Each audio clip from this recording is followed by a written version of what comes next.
So my number three film that shaped my view of summer is The Great Outdoors, a film from 1988. This is directed by Howard Deutsch and written by John Hughes, starring John Candy, Dan Aykroyd, and Annette Bening. And the IMDb plot summary is: a Chicago man and his family go camping with his obnoxious brother-in-law.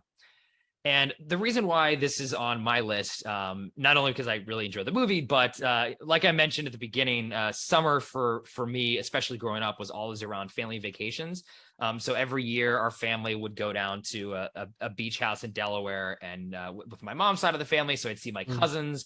We'd spend 2 weeks, which is, a long period of time there, just all together as a family in this house. And I think what this movie does is really speaks to a lot of what it means to be on a family vacation, not only with your immediate family, your brothers and sisters and parents, but with your extended family. Because in this film, like the plot summary notes, it's an uncle coming, or it's two sisters actually that are the John Candy's wife's sisters, Annette Bening, who has a husband, Dan Aykroyd, and they're coming to join the family at this beach house. So, I think it just shows a lot about, meeting up with your extended family. Yeah, you have fun. You do a lot of things together in this film, fishing, boating, going out to eat, cooking at home, eating together as extended family. These are all things that you did. But too, there's some drama that always comes up as well. You're in a house confined there with family members who, you've known all your life, and definitely the drama can come out a little bit too. So you get to see that, interesting things with relationships of, maybe your uncles or you parents, or this is, stuff sort of comes out, which this movie obviously deals a lot with some past issues between the different sisters, that little fights can come up that maybe have been happening throughout your entire life. So this is definitely something that I found happened a lot in these vacations. Also tend to these folks in this movie, they're not super wealthy. So the house isn't really nice. And, I did not grow up in a super wealthy family either. So, the house we stayed in was not super, didn't have air conditioning. I slept out on a porch basically because there was not a lot of room for everyone who was there. And there was screen windows, but there was always holes in them. So mosquitoes would get in, and, so it's not going to be perfect, but you're there with family still having a good time. And I think this movie captures that really well. It's not like they're staying in some palatial cabin. In the beginning, they get in there and there's mess all over the place and the, trash everywhere. So I thought that was great representation of that. So yeah, this movie really just reminds me of a lot of those vacations, which to me were all about summer. And look, the movie is very funny too. I think it's John Candy does a great job. Dan Aykroyd, just absolutely hilarious performance. Annette Bening's first film, and I think she does a great job in it too. I did not know that. Yeah, her very first movie. Weird laughs. Oh, I was just gonna say her laugh, how she laughs at her husband. The only Dan thing Aykroyd. she has to do in the movie, but she's good at it. She's so good at that. So yeah, and the ending I just love too, where they're doing any movie that ends on a dance sequence over the credits. And this is a classic, they dance a land of 1,000 dances, and they're all there again, showing just families can have fun and dance together, which is again something that we used to do a lot when we got together with the family too, play music and dance. And so yeah, it's a great film. I still think it holds up really well. Yeah, definitely reminds me of summer. Yeah, that last scene is pretty fun. Yes, interesting. As I was watching the movie, I knew why you had picked it, because I imagined that you had similar experiences.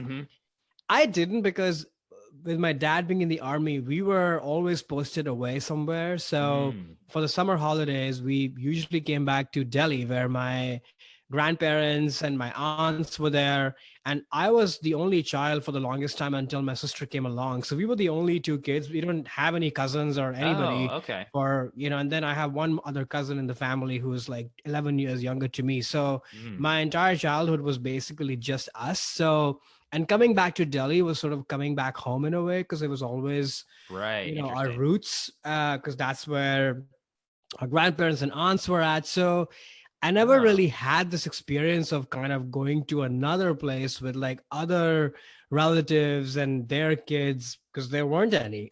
So, but I appreciate that experience. And I think that's probably has something to do with my awkward feelings about, housing with people that I don't know about that much, even into my adulthood. I have to think a little bit, and prepare myself for trips with other people in a different house. I have to think about, okay, how's the bathroom going to work? How's this going to work? because I'm not used to that at all. Just didn't grow up with it. But I had a fun time watching the movie. I love everybody in the movie. The movie is not great. No.